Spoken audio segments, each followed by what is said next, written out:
com hem dit abans, costa un poquet de fer i costa un poquet entrar quan portes tota la vida avaluant d'una altra manera, però jo me sent molt tranquil·la perquè trobo que ho tinc tot prou justificat. A veure, m'explico. Quan tu te planifiques un poc este tipus d'avaluació, primera que tens un muntó d'informació, perquè estàs fent l'avaluació des del principi, tu vas recollint dades, per tant, tu tens molta informació.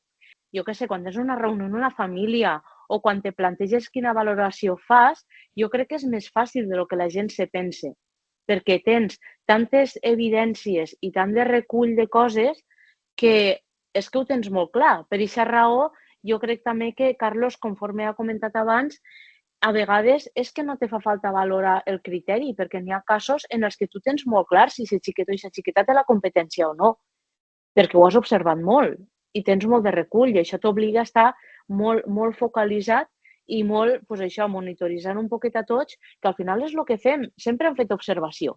No és per esta raó, sinó perquè havíem de cuidar els xiquets, o sigui, són responsabilitat nostra, no podem deixar que se maten per ahir, no? Però sempre els estem observant. Per tant, simplement donar-li també aquesta validesa, aquesta part a l'observació.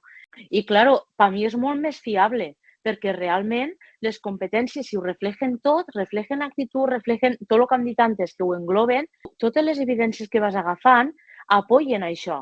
Abans el problema que jo veia era que jo havia de tindre en compte només certes coses, doncs ara un control, ara un treball final, ara tal, i després, sobre la nota que jo traia d'ahir, la matisava depenent de l'actitud, de tal, però era com si l'actitud se quedara fora de l'equació, quan no hauria de quedar-se fora de l'equació. Ara tenim una avaluació que ens obliga a tindre tot això en compte, tindre en compte la competència que ho engloba tot i, a més, a tindre en compte el procés. De manera que jo, la valoració que has fet tu, Xavi, antes en l'Excel, que has tret, dius, vale, pues este xiquet té un B en esta competència.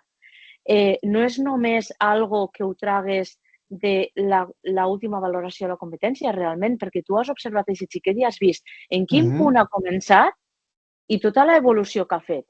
I tots sabem que no és el mateix un xiquet que està fent un superesforç i que veus que ha fet una evolució gran des del principi de curs fins ara, que un altre pues, que potser no ha evolucionat tant. És que el procés és molt important. I, per tant, ara la normativa ens autoritza a validar aquest procés, que és com ha de ser.